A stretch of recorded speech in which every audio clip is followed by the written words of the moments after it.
도원에 피는 의, 푸른 하늘에 펼쳐지는 노을 삶. 시청자 여러분, 안녕하십니까? 오늘 방송은 전편에 이어 다시 부름을 받은 노식이 조정으로 떠나기 전 가장 아끼고 사랑했던 두 명의 애제자들을 불러 어지러워진 천하의 문제점들을 논하며 당부하는 내용을 프레임으로 진행합니다.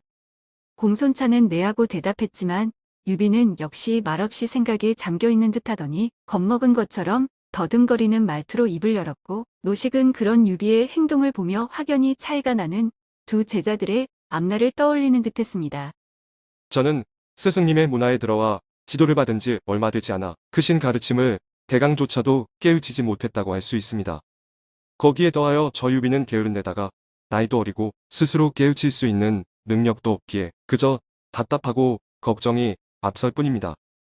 유비의 말은 전혀 꾸밈이 없었고 스스로 한껏 낮추는 겸손함을 보이면서도 중요한 부분은 상대가 스스로 알아서 말할 수밖에 없도록 만드는 특이하고 이상할 정도로 미묘한 여운이 펼쳐집니다. 상대방은 이러한 것을 느끼지도 못하는 가운데 결국 유비가 원하는 모든 걸 자연스럽게 털어놓게 되는데, 그것은 스승인 노식 역시 예의가 아니었습니다.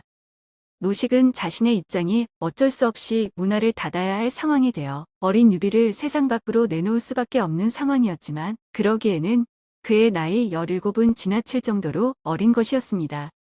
그러기에 노식은 유비가 더 배우고 닦아 나가야 한다고 생각하고 있었지만, 길 떠날 채비가 바빠 어쩔 수 없이 성숙하여 이미 성인이 된 공손창과 같은 당부를 할 수밖에 없었던 겁니다.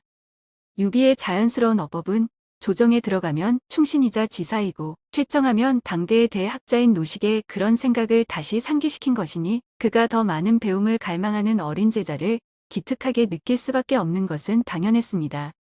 노식은 잠시 생각에 잠긴 듯하다가 유비에게 장부가 배움을 위한 자리가 따로 있는 게 아닐진데 17의 나이에 이미 관례까지 치른 마당에 배움을 얻어야 할 스승을 달리 정할 이유가 있느냐고 속을 떠보려는 듯 말했습니다. 그 말을 들은 유비는 스스로 포부를 밝히는 가운데 아직도 스승에게 더 많은 것을 구한다는 것을 알리는 듯, 백리길을 갈 사람은 하루치 밥만 준비하면 되지만 만리길을 갈 사람이라면 석 달치 양식의 준비가 필요하다는 말을 들었다고 말하자 노식도 더 이상은 말을 돌리지 않고 속에 품은 생각을 내놓기 시작합니다. 여강을 소란스럽게 하는 오랑캐들을 잠재우기 위해 노당으로 돌아가야 하는 일이 바빠 잠시 내 나이를 잊었던 것 같고, 스스로 알아서 앞길을 헤쳐나가기에 부족함을 느낀다면 달리 스승을 찾아 그것을 채우는 것도 옳다. 과거의 나와 함께 한 문화에서 수확한 정강성이 아직도 향리에 머물며 수백의 문화생들과 함께 지낸다고 한다. 그곳이 멀기는 하지만 유비 내가 배우기를 원하고 있다면 그 동문에게 너를 추천하는 글을 써주도록 하겠다. 그리고 내가 조금 전까지 너와 백규에게 한 당부의 말을 마음에 새기고 잊지 않으면 될 것이다. 여기서 묘당이라 함은 조정을 이르는 말이고 정강성은 곧 정연을 가리키는 말입니다. 노식이 한 이 말은 유비가 밖으로 나타내지 않았던 길 떠날 스승에 대한 요구를 헤아려 줌과 동시에 세상 사람들이 우러러 보고 있는 대학자인 스승까지 소개해 준다고 한 것입니다. 노식이 유비에게 스승으로 모실 수 있게 해주겠다고 말한 정연은 학문만으로 공의 칭호를 받고 덕을 기린다는 의미의 통덕문이 생전에 세워졌으며 고향은 정공양이란 이름을 얻었을 정도로 대학자였습니다. 노식이 유비와 대화하는 것을 옆에서 듣고 있던 공손찬이 은근히 배움에 대한 욕심이 일자 자신도 유비와 함께 정연에게 소개장을 써줄 것을 요구했지만 그는 허락하지 않으며 말했습니다. 백규야, 너는 이미 나의 문화에 들어온 지 여러 해가 되었으니 그만하면 배움은 모자람이 없을 것이니 그만 고향인 요소로 돌아가도록 해라. 또한 너는 고향을 떠나 집안 식구들과 떨어져 있었던 시간도 오래되었고, 거기다가 몇 권의 책을 더 읽는 것보다는 더욱 급한 일들이 그곳에서 너를 기다리고 있을 것이다. 그렇게 말하고 난 노식은 필기 도구들을 꺼내어 펼쳐놓고 냉정할 정도로 단 한마디 말로 공손찬의 요청을 거절한 후 그가 보는 앞에서 즉시 유비를 위한 추천서를 쓰기 시작했습니다. 그러나 공손찬은 스승인 노식이 자기에게 한 말들이 일리가 있다고 생각되었기에 그에게 더 이상 스승을 첨거해 줄 것을 거듭 부탁하지는 않았습니다. 또한 얼마 전 인편을 통해 고향인 영지에 오한족들이 들이닥쳐 요소 일대가 매우 소란스럽다는 소식을 들은 적이 있었기에 더욱 노식의 말이 받아들여졌습니다. 여기서 말한 오한족이란 중국 북부에 존재했던 유목민족으로 흉노에게 멸망한 동호의 후예라고 합니다. 오한이라는 이름의 유래는 동호가 흉노에게 멸망당한 뒤 살아남은 동호의 일파 중 내몽골의 오한산으로 들어간 무리를 그렇게 부른다는 말이 있습니다. 노식이 정연에게 유비를 문화생으로 받아들여 줄 것을 청구하는 글을 다 쓴 후 내용을 훑어보고 있는데 문 밖에서 어린 하인이 조심스레 전하는 소리가 들렸습니다. 여러 문인분들이 어르신께서 출근하신다는 소식을 듣고 각지에서 찾아와 본체대청에 모여 기다리고 계십니다. 조정에서 노식에게 출관을 알리기 위해 나온 사람이 다녀간 지 하루도 채 지나지 않았건만 여기저기에 소문이 퍼진 것인지 관례를 치른 성인들만도 100여 명이 모여 있었습니다. 그들은 모두 지난날 노식에게 사사를 받고 부근에 기거하던 젊은 선비들이었는데 각기 좋은 술과 떡을 빚고 소와 닭을 잡아 오랜 기간 치거하던 존경하는 스승의 출관을 축하하고 석별의 정을 나누기 위해 모인 것이었습니다. 초당의 마당은 넓지 않았기에 많은 선비들과 그들이 준비한 먹거리를 들고 온 하인들로 마치 저작거리처럼 북적이며 왁작거렸습니다. 상황이 이렇게 되고 보니 항상 학자가 학문을 가르치는 엄숙한 장소의 모습만을 보이던 노식의 초당이 갈수록 몰려드는 후학들과 가복들로 떠들썩한 잔치판으로 변해갔습니다.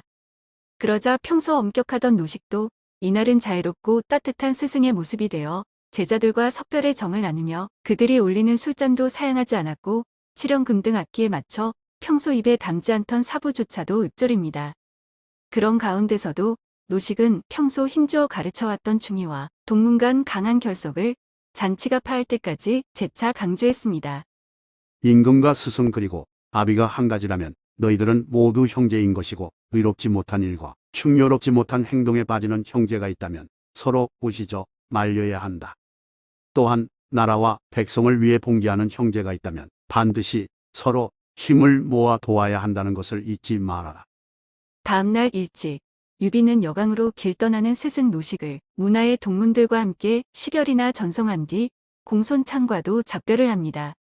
공손찬은 타고 갈 마피를 구하기 위해 유주성으로 가야 했고 유비는 새 스승인 정연을 찾아가기 전 어머니와 친처가제인 유원기를 찾아 탁현 누상촌으로 가야 했기에 더 이상 함께할 수 없었기 때문입니다. 유비는 공손찬과 헤어지기 전 형님, 이제 헤어지고 나면 언제나 다시 뵙게 될 수 있을지요. 라고 말하며 그의 소매를 잡으며 눈물을 주르르 흘립니다. 유비는 원래 성품이 모질지 못하여 감상에 빠져든 탓도 있었지만 특히 그와 함께한 문화생활 중 둘 사이에 형성된 정 또한 무척이나 깊었기 때문입니다. 유비는 홀어머니의 아들이었고 공손찬은 고아였기에 둘 다 다른 이의 도움을 받아 노식의 문화에서 학업을 받을 수 있었고 둘 다 말수가 적었고 자기들보다 약한 사람들에게는 너그러운 성품 역시 같았습니다. 또한 학문을 함에 있어서 고리타분한 경학이나 사장에 너무 깊이 빠져들지 않은 것 역시 다른 많은 동문들 속에서 둘이 남달리 가까워질 수 있는 이유가 됐었습니다. 따라서 둘 중 하나는 이미 결혼을 하고 지방관리를 지낸 경험이 있는 사람이었고 하나는 관례조차 앞당겨 치른 어린 청년으로 대 6살이나 차이가 나는 사이였지만 누구보다도 가까운 사이가 되었던 것입니다.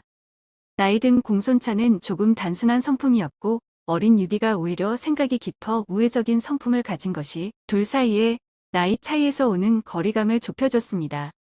이런 가운데 둘 사이의 관계가 가까워질수록 나이가 위인 공손찬에 대한 예를 잃지 않고 각듯이 형님으로 모시는 유비의 겸손함 역시 무뚝뚝한 성격의 공손찬의 마음을 움직여 둘은 피를 나눈 형제나 다름없는 사이가 되었던 겁니다. 유비가 눈물을 흘리는 모습을 보이자 속이 철석같이 굳은 공손찬도 역시 눈시울을 붉히며 그의 두 손을 잡으며 말합니다. 유비아우, 너무 상심말게나. 회자 정리라 한다면 또한 이자 정맥가 아니겠는가?